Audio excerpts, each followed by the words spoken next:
अब इस चैप्टर में क्या क्या पढ़ना है, पहले हम समझेंगे एक concept that is called meaning of corporate policy.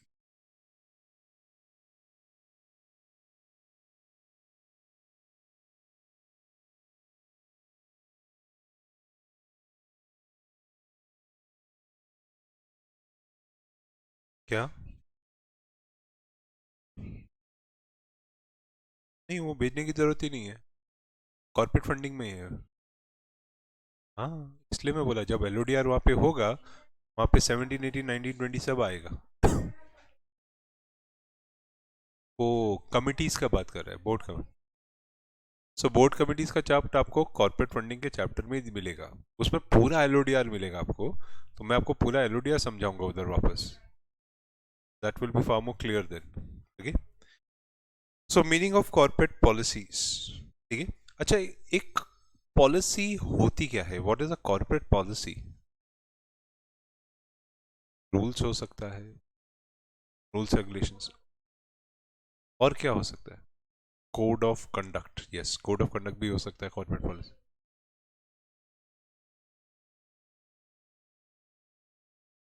Okay, way to do things और systems to be implemented.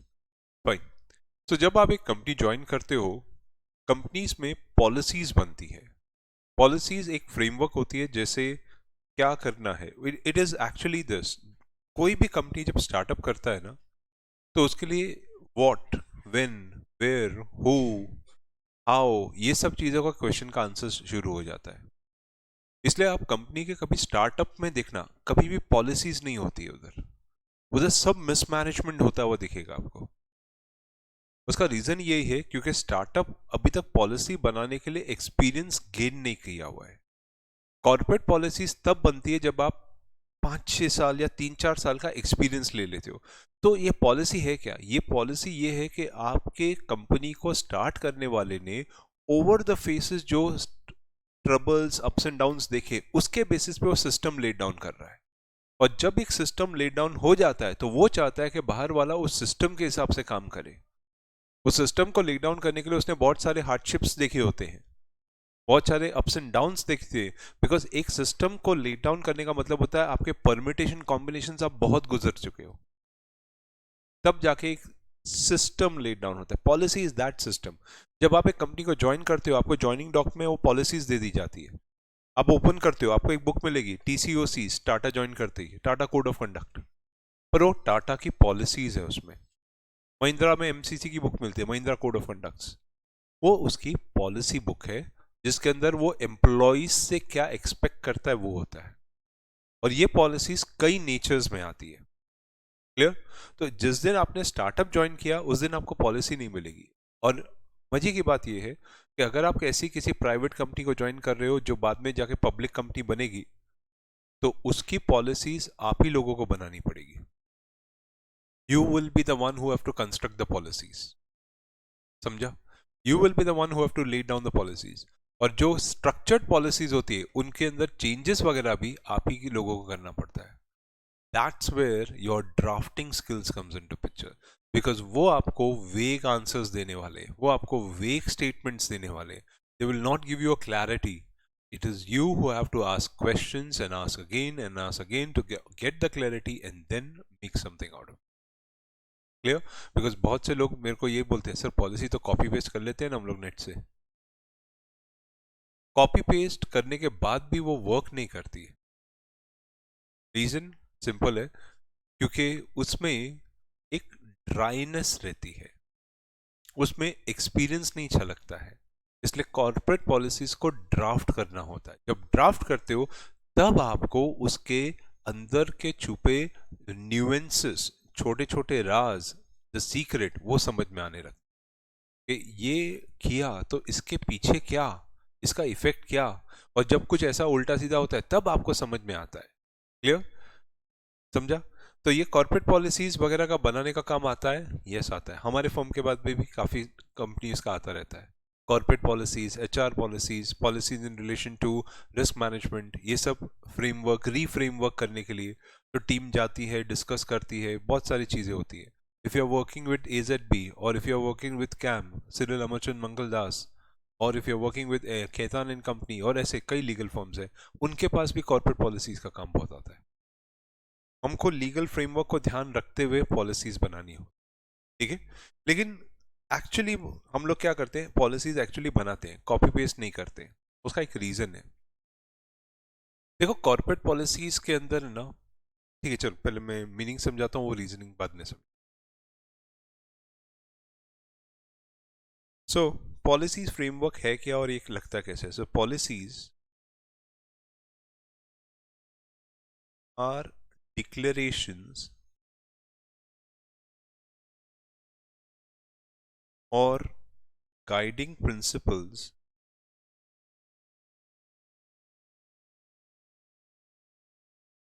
guiding principles for organization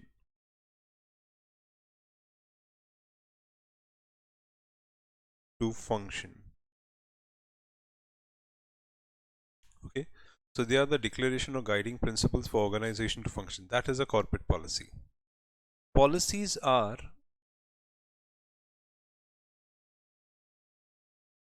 within framework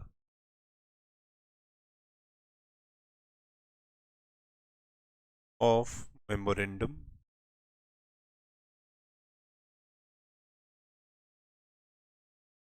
and applicable laws.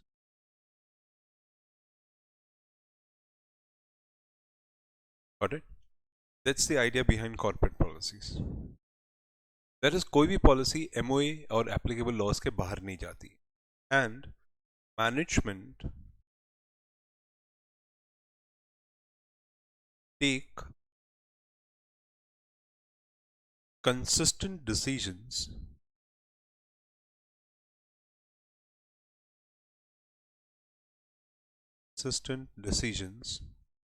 based on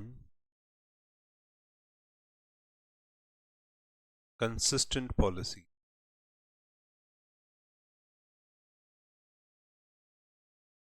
Okay, so management take the consistent decisions based on the consistent policies.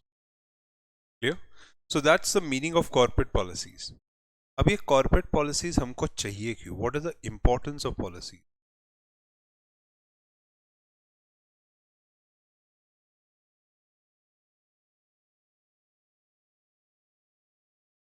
What is the importance of policies?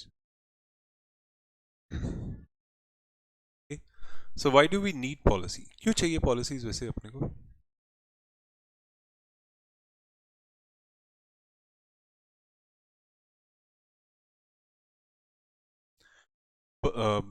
Business अच्छे से चलाना है और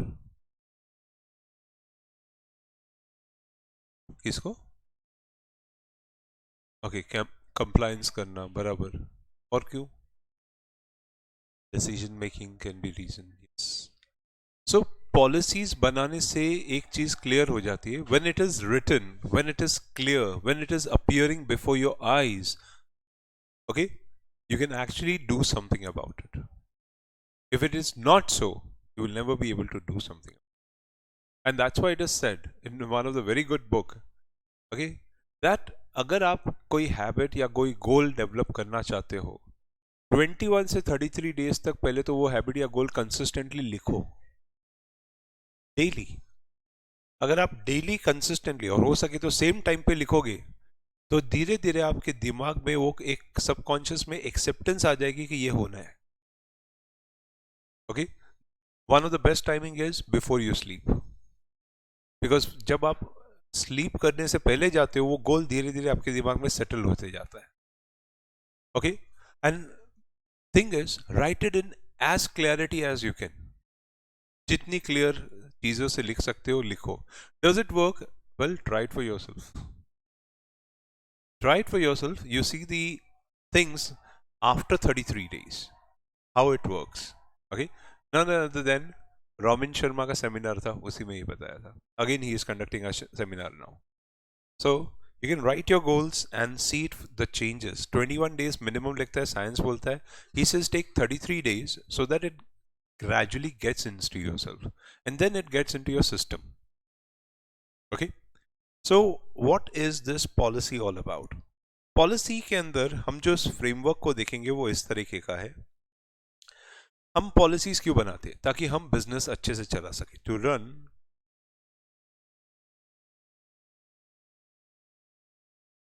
business smoothly, to run business smoothly.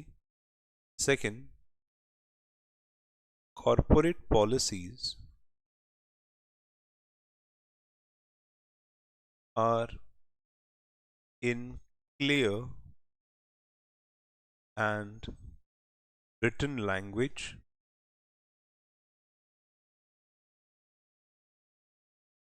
Okay, they are clear and in written language. Thirdly, management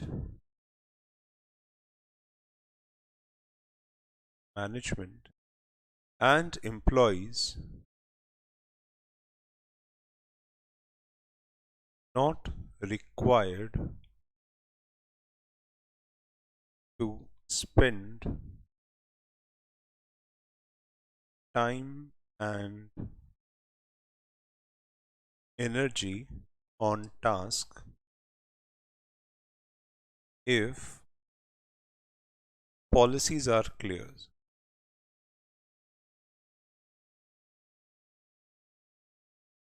They don't have to spend the time if the policies are clear. Then, fourthly, corporate policies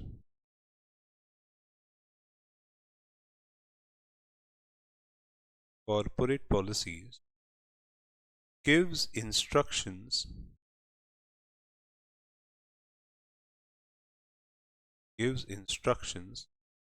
to make decisions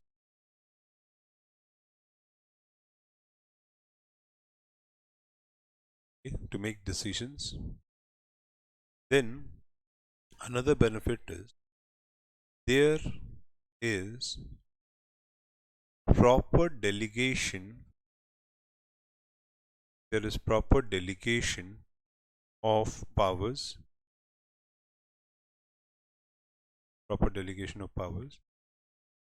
then policies set up standards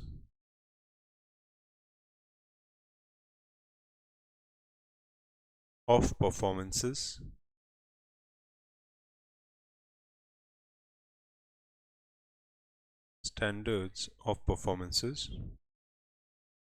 then corporate policies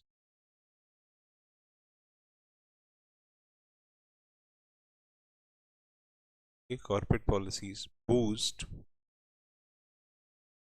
commitment and loyalties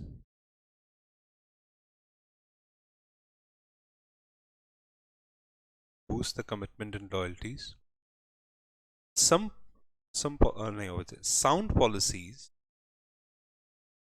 policies give good public image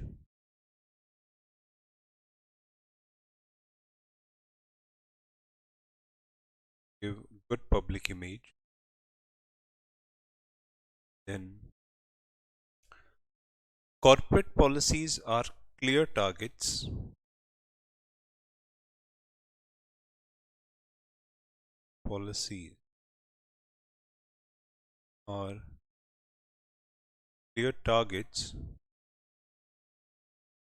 and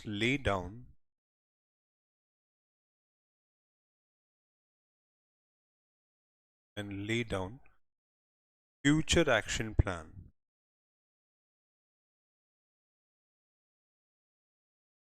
Okay, let's round up with the 10th one.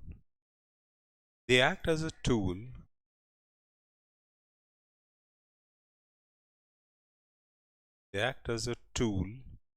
for coordination and control. Okay, they act as a tool for coordination and control. Clear?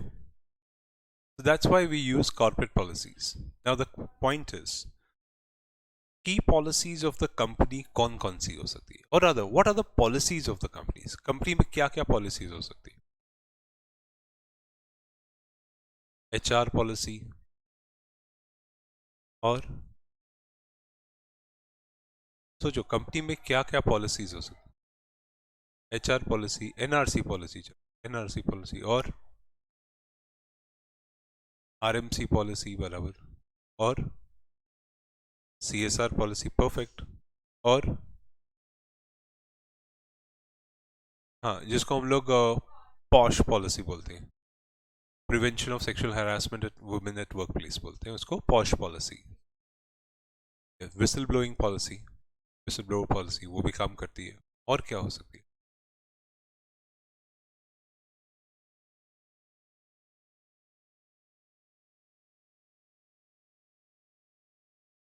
हाँ वो HR policy में cover हो गया, NRC में cover हो गया policy. और कोई सोचो और क्या क्या पॉलिसीज हो सकती है। एक रिलेटेड पार्टी ट्रांजैक्शन पॉलिसी होती है, आरटीवी पॉलिसीज, और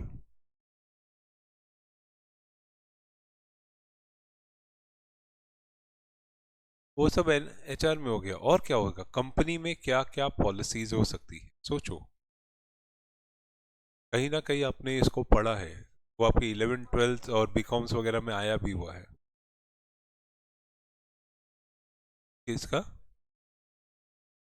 सब उसमें कवर हो गया क्योंकि वो सब एचआर का पार्ट हो गया। उसके लिए पॉलिसी बनाने की जरूरत नहीं है। नहीं, उसके लिए कोई पॉलिसी जरूरत नहीं, वो तो लीगल डिपार्टमेंट का। हाँ, हाँ वो बनाते हैं। और रजिस्टर्स मेंटेन नहीं, वो सेक्रेटरी डिपार्टमेंट को देते हैं, उसके लिए कोई पॉलिसी नहीं चाहिए। तो इंटरनल कंट्रोल बोल रही है, लेकिन एक्चुअली इंटरनल ऑडिट पॉलिसी होती है, क्योंकि इंटरनल ऑडिटर अपनी पॉलिसी को बोर्ड के सामने ले डाउन करता है कि वो किन किन चीजों के ऊपर ध्यान रखेगा। सो इन शॉर्ट, कॉरपोरेट्स में बहुत सारी पॉलिसीज बनती है डिपेंडेंट ऑन द डिपार्टमेंट और द स्टैट्यूटरी रिक्वायरमेंट्स। कई चीजें आपने स्टैट्यूट की देखी, जैसे NRC, risk management, related party, CSR, ये स्टैट्यूटरी रिक्वायरमेंट्स है, कंपनी को बनाने का कोई शौक नहीं है। लेकिन कई पॉलिसी ऐसी होती है जो कंपनी की रिक्वायरमेंट में आ जाती है। ओके, वैसे कंपनी की सेल्स पॉलिसी बनती है, जो सेल्समैन वालों को ट्रेनिंग देते हैं ये सब, उसकी सेल्स पॉलिसी बनती है। ओके, तो सेल्स मार्केटिंग पॉलिसी उसको बोलते हैं। तो कंपनी की, ये कंपनी की एडवर्टोरियल पॉलिसी बनती है, पीआर एंड एडवर्टोरियल पॉलिसी। आप कंपनी को कैसे अप्रोच करोगे, PR policy, public relations and advertorials, advertisements वगैरह देने के लिए। तो ये सब चीज़ें कंपनी अपनी और कंपनी फिर अपने पॉलिसी को ध्यान में रखते हुए अपने एड कंटेंट और ये सब प्रमोट करती है, मार्केटिंग। क्लियर? देखो कई कंपनी अनएथिकल कभी भी ऐड नहीं देगी, और कई कंपनी देती है। अब जैसे आपने देखा है मेन विल बी मेन, वो एड्स देखी होगी। ओके, उसमें कंपनी ने बहुत ही सटल तौर पे रखा है चीजों को, but it still communicates a message. Clear? So ये पॉलिसी फ्रेमवर्क, इस चीज का ध्यान रखना पड़ता है कि हम अपनी पॉलिसी के बाहर नहीं जाना चाहिए। Clear? So let us see the key policies of company.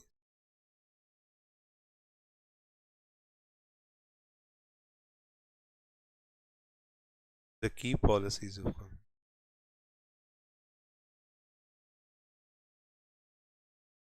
तो कंपनी की पॉलिसीज कौन कौन से जो हम लोग इस चैप्टर के हिसाब से पढ़ेंगे, तो इस चैप्टर के हिसाब से we will be studying CSR policy. Secondly हम लोग पढ़ेंगे risk management policy.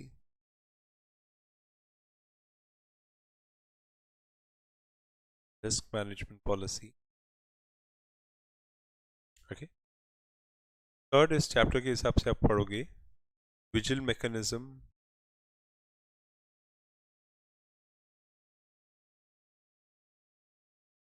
Fourth, nomination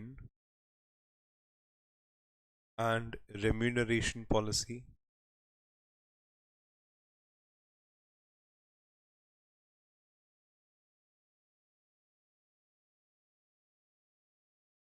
okay, so अपना स्कोप जो रहेगा वो बेसिकली इसी तरफ रहेगा। ये 4 पॉलिसीज की तरफ। ठीक है, वैसे पॉलिसीज और भी बहुत सारी है, बट बेसिकली ये 4 से। ठीक है, अब इन 4 पॉलिसीज के हिसाब से और बाकी सारी चीज के हिसाब से हम सबसे पहले जिस पे जा रहे हैं वो है CSR। अब मैं आपको CSR का पूरा पार्ट उठा के ले, क्योंकि CSR का पूरा पार्ट क्लियर हुआ तो फिर वो चैप्टर 5 के अंदर CSR कमिटी है ना, वो क्लियर हो जाएगी, और फिर जिधर भी CSR आ रहा है सब क्लियर हो जाएगा। ठीक है, so now we are venturing into CSR, corporate social responsibility।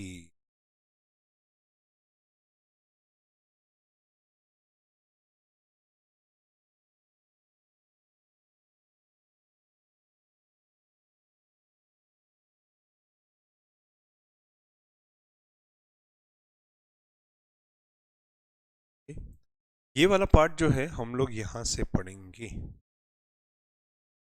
रुको,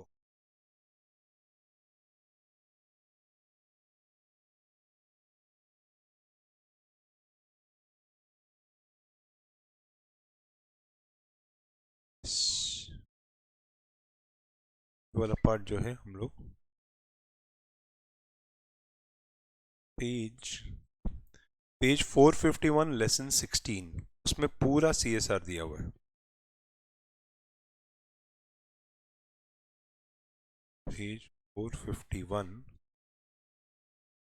लेसन 16।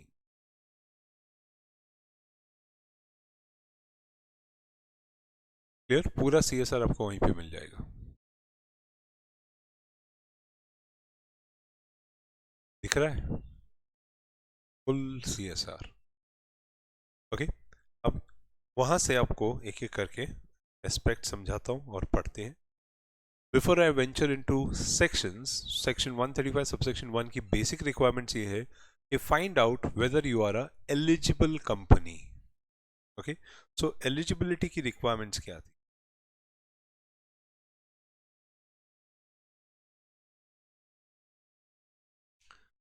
एलिजिबिलिटी की जो रिक्वायरमेंट्स थी वो 3 क्राइटेरियाज में डिवाइड हो रही थी।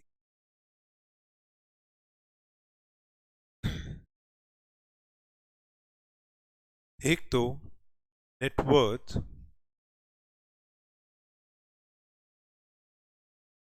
Put it this way, net worth greater than equal to rupees 500 crores, okay? और turnover greater than equal to rupees 1000 crores, और net profit greater than equal to rupees 5 crores। Okay, सो ये अपनी रिक्वायरमेंट्स है।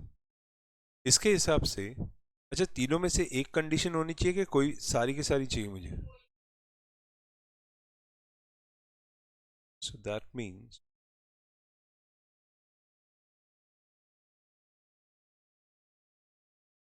on compliance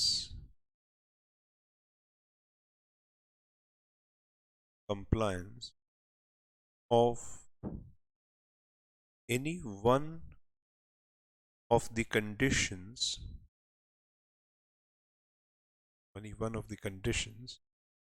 the company shall take following steps।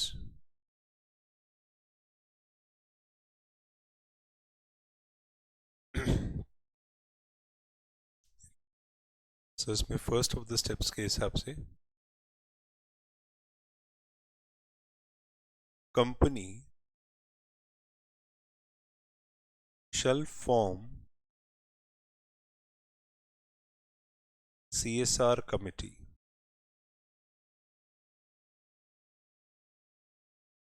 who shall make policies and procedures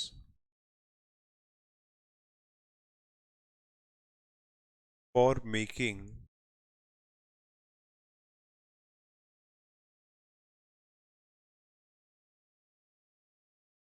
for, for making CSR expenses.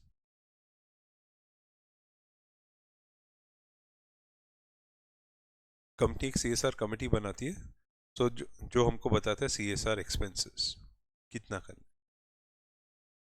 Okay, the same policies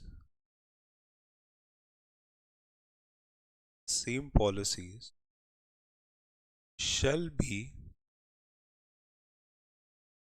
accepted by, जब कौन इसको accept करेगा? Exactly, board of directors. Perfect. Board of directors, and shall be disclosed in where? Exactly, पर आजकल वो website पे डालते हैं. So in board's report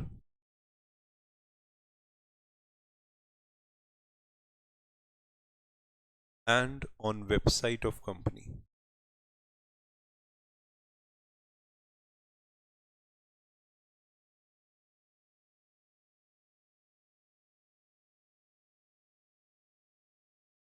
And on website of the company.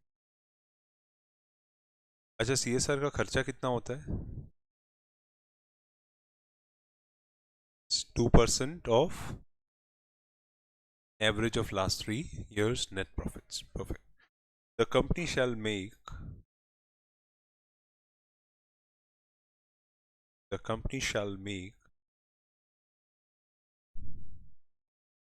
expenditure of 2%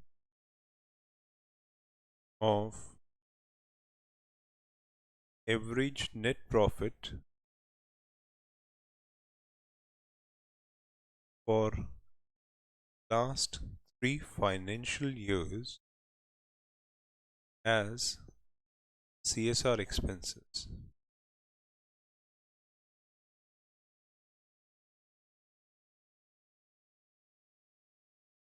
CSR expense.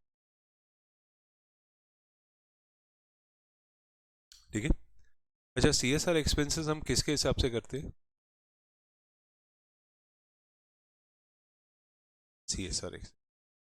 CSR expenses हम लोग CSR policies के हिसाब से करते हैं, इसलिए तो पॉलिसी बना रहे हैं. The CSR expenses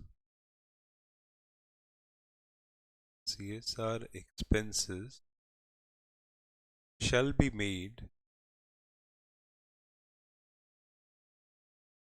as per CSR policies. Okay. अच्छा, ये एक्सपेंसेस हमें कहाँ करने चाहिए? इधर. अच्छा, शेड्यूल के हिसाब से. हाँ हाँ, CSR के एक्सपेंसेस हमेशा हमें लोकल एरियाज में करने चाहिए. The CSR expenses shall be made in local areas where company is still working.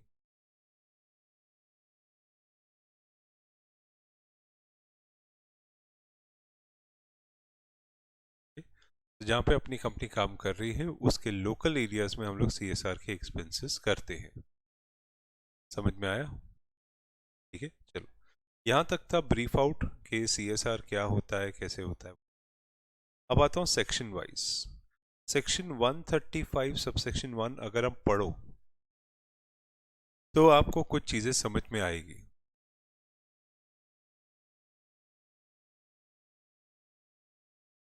Again.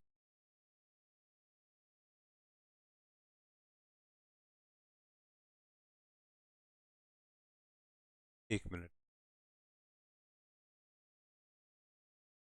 तो सेक्शन 135 सबसेक्शन 1 के हिसाब से पहली बात, CSR कमिटीज कौन सी कंपनीज को लगती है? ओनली एलिजिबल कंपनीज को। एलिजिबल कंपनीज को ही CSR कमिटीज का नॉर्म लगता है, बराबर। That is eligible company shall constitute CSR committees. Okay. अच्छा, CSR कमेटी में कितने जन होते हैं? 3 डायरेक्टर्स, बराबर। और एंड मतलब 3 directors and at least one shall be independent. So CSR committee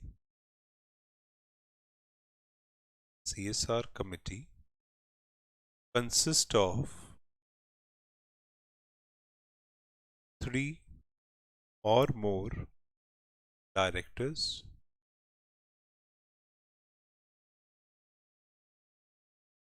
of which at least one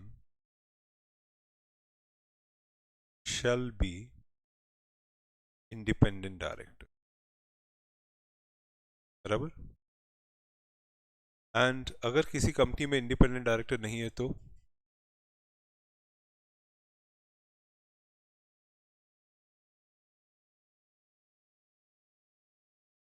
उस कंपनी को इंडिपेंडेंट डायरेक्टर की रिक्वायरमेंट ही नहीं लगती। तो फिर हाँ, 3 होंगे। मेरे को ऑप्शन दे रही है 3 नहीं, 2, 2 नहीं तो 1 तो होंगे। सिंपल है। क्या उस कंपनी को CSR कमेटी भी चाहिए? अगर एक कंपनी में इंडिपेंडेंट डायरेक्टर अपॉइंटमेंट करने की जरूरत ही नहीं है रूल 4 के हिसाब से, तो क्या उस कंपनी को CSR कमेटी चाहिए?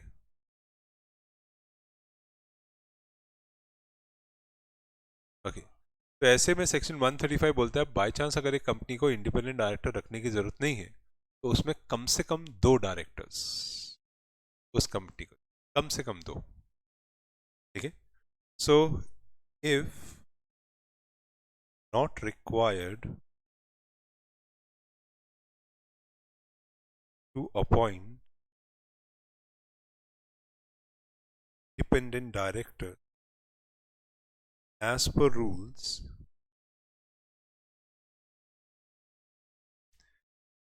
the CSR committee shall have 2 or more directors.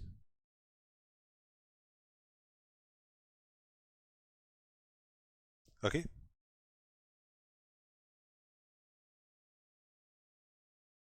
Now section 135 to 2 आ जाता है। एक एक करके मैं सारे प्रोविजन समझाते जाऊंगा और रूल्स भी पूरा कवर करूंगा। ठीक है।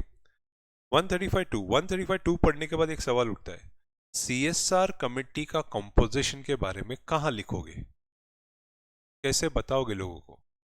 Answer is board report, correct.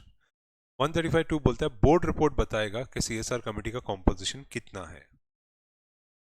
Okay, so board report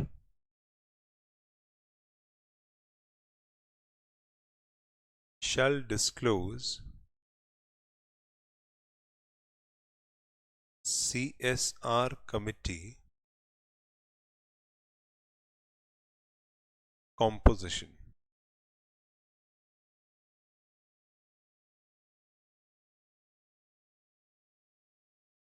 Okay, board report shall disclose CSR committee composition. Then section 135 subsection 3 picture में आता, 135 subsection 3। ठीक है। अच्छा, CSR कमेटी काम क्या करेगी? कमेटी तो बना दिया, करना क्या है उनका? पॉलिसीज बनाएगी, फिर ओके एक्सपेंडिचर करना कहाँ पे वो बताएगी।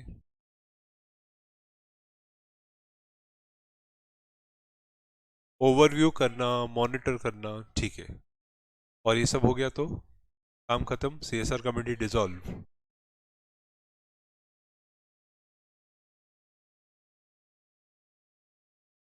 ठीक है, फाइन। लॉ बोलता है तीन ही काम करना है रे। एक, एक्सपेंसेस के लिए पॉलिसी बनाओ, रिकमेंड करो, उसके बाद फॉर्मुलेट करो, खर्चा करो, और उसके बाद उसका मॉनिटर करते रहो कि हो रहा है कि नहीं, बस। ओके, यही तीन काम उनका बेसिक है। बाकी एक्स्ट्रा काम जो बोर्ड देता जाएगा तो उसके ऊपर है। तो CSR committee shell,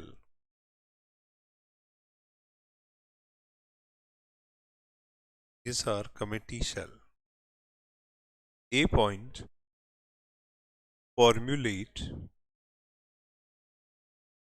and recommend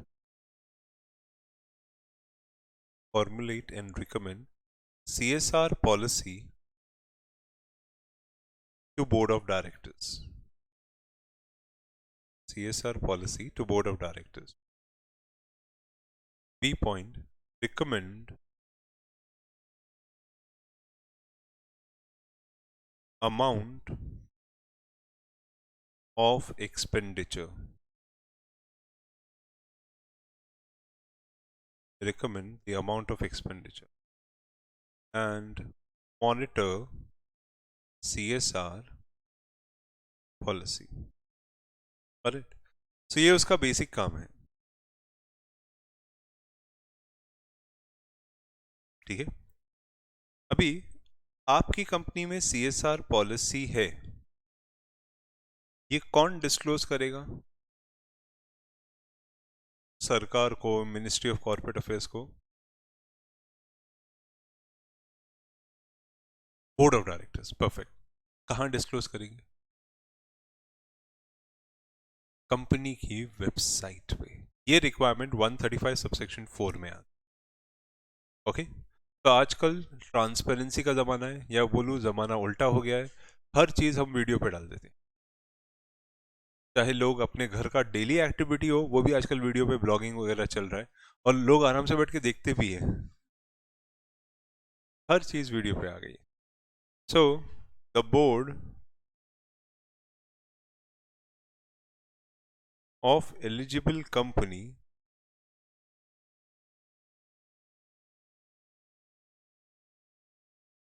shall disclose CSR policy on company's website,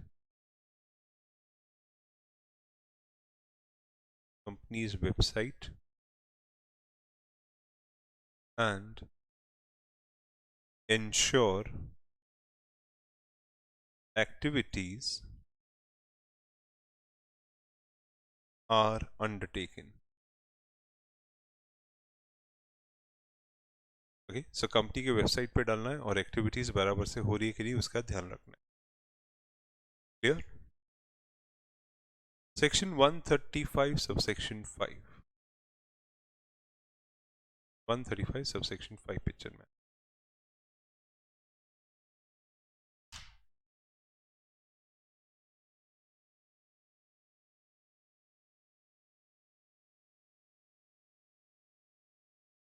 ठीक है, 135 सबसेक्शन 5 पढ़ने के बाद कुछ चीजें समझ में आती है। एवरेज कितना एक्सपेंडिचर होना चाहिए? 2%।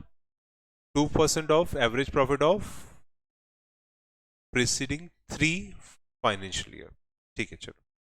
सो सीएसआर में 135 बोलता है कि CSR expenditure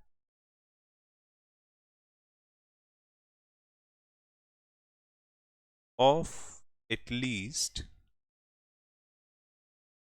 2% of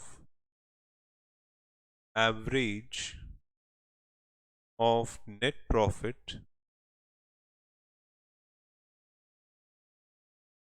during 3 immediately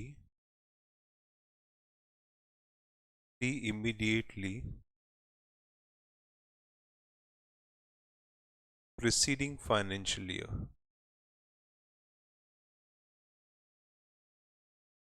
okay fine. अच्छा, एक कंपनी को 3 साल नहीं हुए हैं इनकॉर्पोरेशन से, तो क्या उसको सीएसआर लगेगा?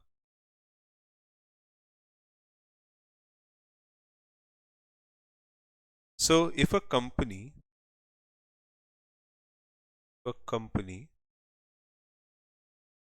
has not completed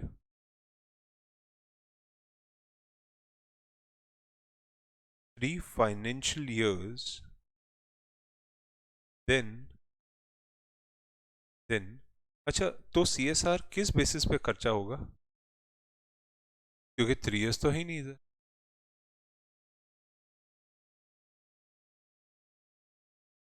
Okay? जितना टाइम हुआ है उतने टाइम का, इसका मतलब अगर एक कंपनी को 1 साल और लेट्स से 9 महीने हुए हैं, तो हम लोग 1 साल और 9 महीने का निकालेंगे।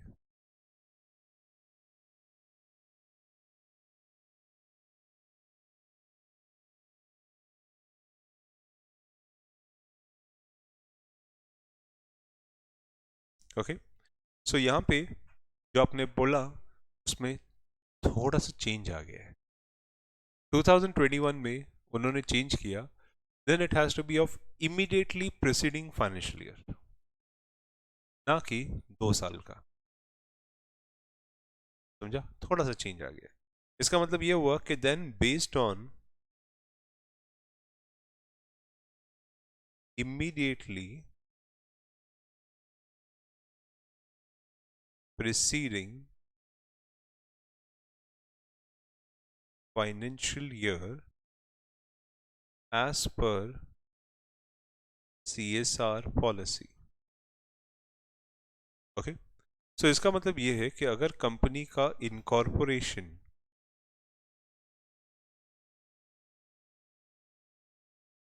लेट्स से ऑन 1 जून 2021 को हुआ है और उसका फाइनेंशियल ईयर एंड होगा, कब एंड होगा? 31 मार्च 2022 को, बराबर।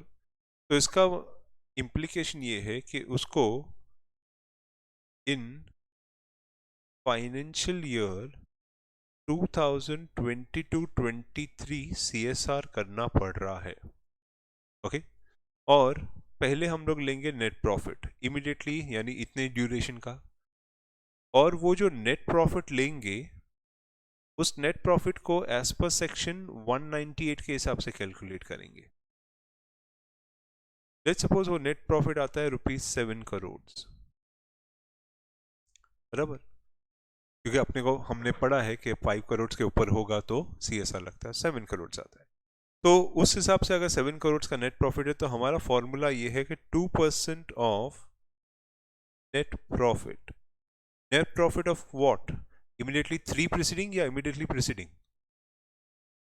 Net profit of immediately preceding financial year। Got it? तो इसका मतलब therefore we will do 2% of 7 crore.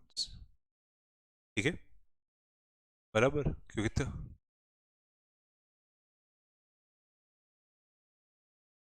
Average निकल दिया। ओके, एवरेज 3 इयर्स के लिए रखा है। अभी सिंपली इतना बोला है, जो आपके पिछले साल के प्रॉफिट्स होते हैं उसका एवरेज वर्ड लिखा है क्या लॉ में? सिर्फ पिछले साल। तो एक इंपॉर्टेंट चीज समझना, एक बहुत ही इंपॉर्टेंट चीज समझना, सीएसआर का खर्चा जिस साल में आप एक्सपेंसेस करते हो ना, वो एक्चुअली पिछले साल पे डिपेंडेंट होता है। या यूं बोलो, पिछले साल का लेके आप इस साल पे खर्चा करते हो। इंपॉर्टेंट चीज समझना, इसलिए बोल रहा हूं क्योंकि ऑन गोइंग प्रोजेक्ट्स वगैरह समझने के लिए ये चीजें चाहिए, इसलिए बता रहा हूँ। ओके, वो जो टेबल भरना है ना सीएसआर का पूरा, तो उसके लिए ये सब चीजें अब ध्यान रखनी है बेसिक में। चलो, ये हो गया एवरेज प्रॉफिट। बाकी सीएसआर का जितना भी खर्चा पानी करने का है, that has to be done in the local areas, वो बोलता है सेक्शन 135। सीएसआर का expenditure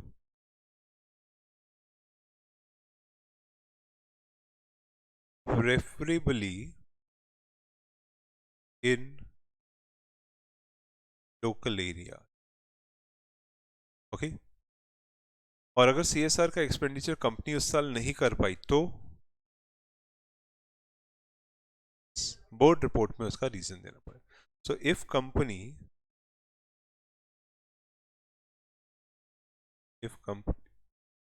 fails to do CSR expenditure,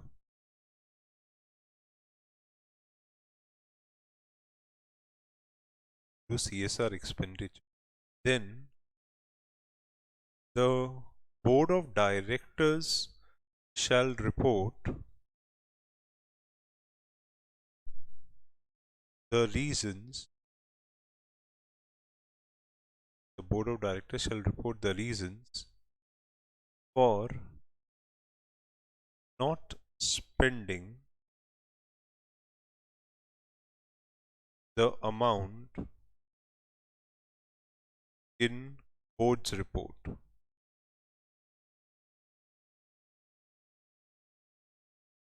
For not spending the amount in board's report, unless it relates to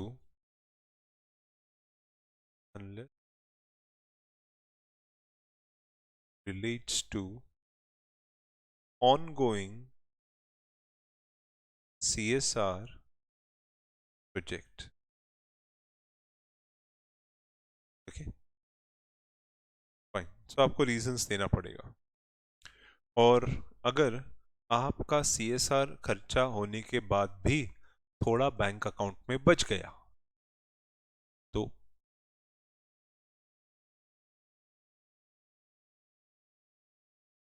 next year में carry forward करूं कि नहीं करूं।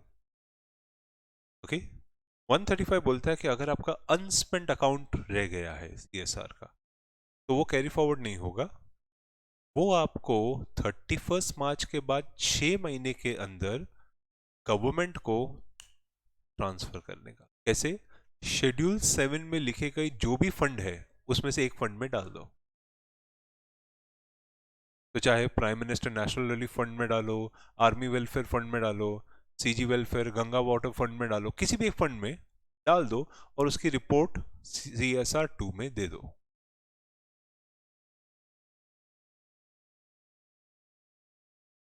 आ रहा ऑनगोइंग तो बड़ा सारा धमाका है अभी आगे। अभी तो मैंने शुरू नहीं किया, अभी तो मैं आपको रिपोर्टिंग बताऊंगा, अभी तो थियोरी का पार्ट चल रहा है थोड़ा थोड़ा। अब मैं धीरे धीरे खोल रहा हूँ क्योंकि तुमको 135.5 और 135.6 समझना बहुत जरूरी है। ये पूरी रिपोर्टिंग उसी के ऊपर है। 135.7 वगैरह सब सिंपल है, 135.5 एंड 135.6 और लाइक 135.8 एंड 9 जिसको हम लोग इम्पैक्ट असेसमेंट बोलते हैं, वो अपनी रिपोर्टिंग, ये 3 एरिया सीएसआर के क्रिटिकल है। सो मच क्रिटिकल है कि नए सिलेबस में इलेक्टिव में सीएसआर अकेला ही इतना बड़ा सब्जेक्ट हो गया कि 50 मार्क्स का पेपर है उस पर, ओनली सीएसआर 50 मार्क्स और social governance remaining 50 marks. Okay अब ये कैसा है क्या है वो मैं समझाता हूँ।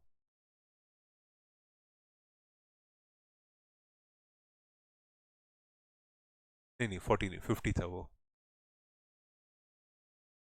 हाँ है पर उस then you don't do CSR ऐसा नहीं था। कमिटी 50 lakhs वो प्रोविजन है अपनी जगह पे। ठीक है सो यहां पे ये है कि transfer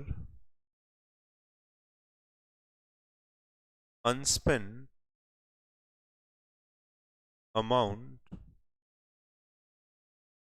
to the fund specified in schedule 7 within 6 months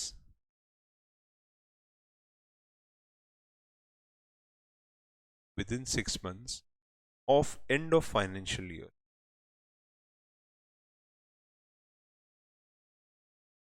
yes yes वो समझाता हूं, आ रहा है समझाता हूं, पूरा पार्ट समझाता हूं। लेकिन इसमें एक चीज याद रखना, ये जो फंड जो हम ट्रांसफर करें 6 महीने में, ये ऑन गोइंग प्रोजेक्ट का नहीं होना चाहिए। तो वो भी लिख देता हूं बाजू में, where it is not in relation to ongoing project. Okay और एक और चीज़ 135.5 में आती है, वो ये आता है कि कंपनी एक्सेस सीएसआर एक्सपेंडिचर को सेट ऑफ कर सकती है। अगर आपने ज़्यादा कर दिया है तो सेट ऑफ का प्रोविजन भी है। ठीक है, तो कंपनी, वो भी समझाता हूँ सेट ऑफ कैसे आता है, रूल 7 के हिसाब से आएगा। तो कंपनी में set off excess amount, company में set off excess amount against requirements of CSR expenditure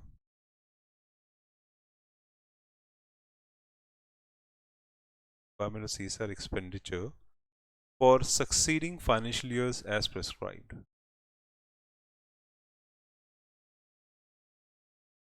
Succeeding financial years as prescribed. Okay, तो आप उसको सेट ऑफ भी कर सकते हैं।